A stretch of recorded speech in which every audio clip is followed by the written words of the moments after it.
Hey guys, it's Jeff from Pressure Luck, and today I am really excited to share something very, very special with you.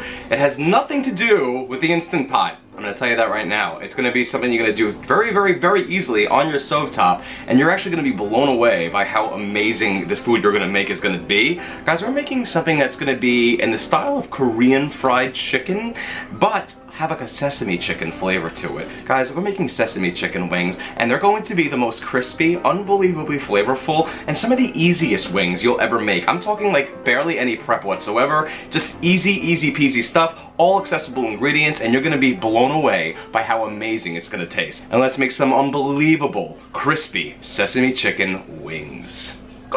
So first and foremost, the number one ingredient I need is chicken. I'm gonna use between really 2 to 4 pounds worth of some like chicken wingettes, chicken drumettes, you know, the little wings and the drumstick, just like this, the little drumsticks, not the giant ones. Just use about 2 to 4 pounds of them with the skin on and everything like that. And then add them all to a relatively decent sized bowl.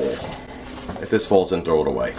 And now I've rinsed my chicken off, and now I want to season it up by adding in a half a teaspoon of kosher or regular salt. Doesn't really matter, I like kosher salt. A half a teaspoon of black pepper, and 2/3 of a cup of potato starch. Now, if you can't find this in a supermarket, because it's not the easiest thing to find, you can absolutely use cornstarch instead. There's really barely any difference at all. I just like to use potato starch because the first time I ever made this recipe, I used potato starch. But again, totally doesn't make a difference if you use cornstarch. But since I have this, I'm using this. Stuff goes everywhere, like cornstarch, so just be careful. It's like confectioner's sugar. And now just mix everything up inside the bowl. All the chicken should be nice and patted and pressed together with the potato or cornstarch. Nice and packed in, and it's gonna cling to the chicken beautifully. And there we go. And you see, once each piece of chicken is nice and coated, nice and packed, I should say even, with the potato starch or cornstarch, we're good. It's so easy and it clings right to it. All right, let's set that aside. Alright, now let's take a big skillet and put it on top of the burner, and then put it on high heat.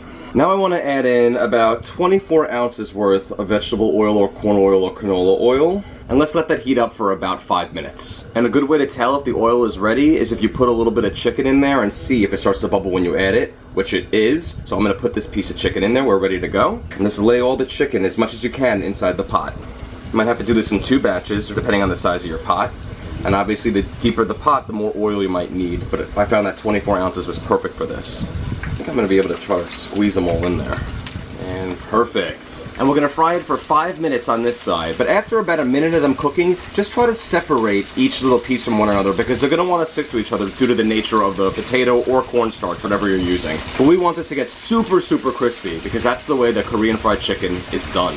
And after 5 minutes on one side, let's flip each piece over. So we're browning on the other side. Now you see it's going to be lightly browned. We're going to really do this until everything becomes nice and browned. We're already looking pretty here. Once we flipped everything, let's cook them for another 5 minutes. The shell should almost be getting hard on each side once you crisp them up. And also keep moving the chicken around a little bit in the pot while you're frying it because it'll give even distribution that way. And you can see it's starting to become a beautiful golden brown. Okay, and after another 5 minutes of cooking on the other side, you see this piece of chicken here? We have a beautiful, nice golden brown color. I want to take the chicken and put it in a bowl that's lined with some paper towels. Take all the chicken out, and look at that, guys. Look at how beautiful that is. Absolutely awesome. What we want to do now is just let these sit in this bowl for about 2 minutes, and we're going to leave the oil going on here because what we're going to do to make this incredible and super crispy and perfect is double fry them. So let them sit in here for 2 minutes, and then we're going to add them right back in. And now let's bring our heat down to medium. Alright, and after a 2-minute rest, it is time to bring our chicken right back into the oil and double fry it. This is the secret to making it super crispy and super perfect. And then after 2 minutes of cooking on each side, look at how brown we're getting. Flip each piece over. And look at these beautiful golden brown pieces of chicken. Let it cook for another 2 minutes on the other side. And after 2 more minutes of frying on each side, look at how perfect our chicken is. Golden brown amazingness. Put it right back in that bowl, guys. Put all of the chicken in a bowl again because it is done. Alright, let's set this aside. And now let's turn our heat off. And now take the skillet with all the oil and just set that aside for now and let that cool, and then you can discard or put the oil away later for another use. So now let's make our sauce mixture, and this thing is going to be unbelievable. What I want to do is I want to take 1/4 cup plus 1 tablespoon of ketchup, 3 tablespoons of water, 2 tablespoons of a white granulated sugar, and 2 tablespoons of this guy, some honey. Now, it's so annoying to measure out honey in like tablespoons, so just, do it by eye. Like, what you think is about 2 tablespoons. Just use your best judgment. It's not gonna make it or break it if you use a little more or a little less. And now mix that all up together in the bowl, and we're gonna have the most amazing sauce for these wings. Now, let's heat the sauce up. Let's put a frying pan or skillet on top of the stove, and then turn it on to like medium heat. And then pour the sauce inside of the pan. And then let's bring our heat back to medium so we can bubble our sauce a bit. And then just stir it around inside the pan, and it's gonna begin to bubble. And as soon as it begins to bubble, we'll turn the heat off. And once we're looking like this, we're good. Let's turn the heat off. And now let's kill the heat so the bubbles die down. And now let's take our chicken and then one by one just put each piece in the sauce and just coat it nicely. Beautiful, looking great. And then let's place our chicken inside of a serving dish, just like that. And repeat the process with all our chicken. And there is all of my chicken. Absolutely beautiful. And for an extra touch, if you want, you can add some sesame seeds to them as well, which is a nice little touch because why not? You can make them sesame chicken wings. Lovely. And there are our beautiful wings. Look at that. Oh, I'm gonna have one. All right, there's my beautiful sesame chicken wing right there. Look at that. And now we're gonna try it out.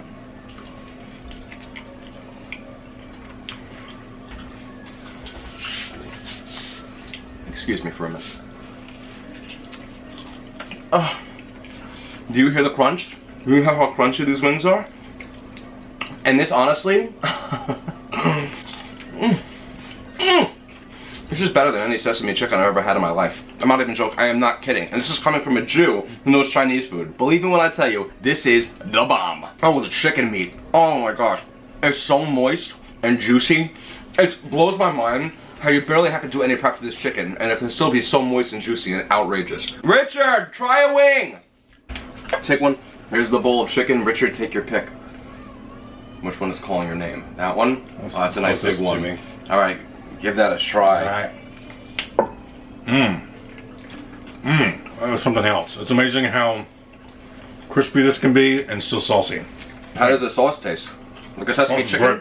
Like a sesame chicken, right? Yeah, it's like a sweet, very tasty. Would you want me to make this for a party or something? Oh yeah, make it for a party. Yeah? Well, I should have a party then. Anybody want to help me with the guest list? It's like a wonderful sweet honey sauce with the ketchup that really is an amazing base for it. You guys, you can't go wrong with this. It's literally like the best wings ever. And the best part about this is, while I absolutely love the sesame chicken sauce on it, you can dress it up however you want. You want buffalo sauce? Go for it. You want barbecue sauce? Great. Some garlic parmesan? You got it. It's really just about having that base way of cooking the chicken, which is all about the potato or cornstarch, and just frying it up and making it double fried. That's the secret to making it perfect. And it should really last you like into the next day or two with how crispy it'll be. It's not gonna go soggy. It's really fantastic. Guys, if you enjoy these videos and these recipes, go to pressureluckcooking.com because I have tons of recipes there, each and every one with a video just like this. Make sure you subscribe to me on YouTube also if you haven't already so you don't miss any updates. Speaking of which, facebook.com/pressureluckcooking, like that page and sign up for any other things you might want to know when a new recipe comes out, deals, tips, tricks, humor, I got it all there. And of course at Pressure Luck to subscribe to me on YouTube, Pinterest, definitely check out Pinterest, Twitter, and Instagram. Guys, thank you so much again for all your support, and you are going to be so very happy that you found the newest and best way to make wings ever. Foolproof, simple, absolutely delicious, divine. Alright guys, thanks so much again. So good. I know I shouldn't talk with my mouth full, but did you hear that crunch? Did you?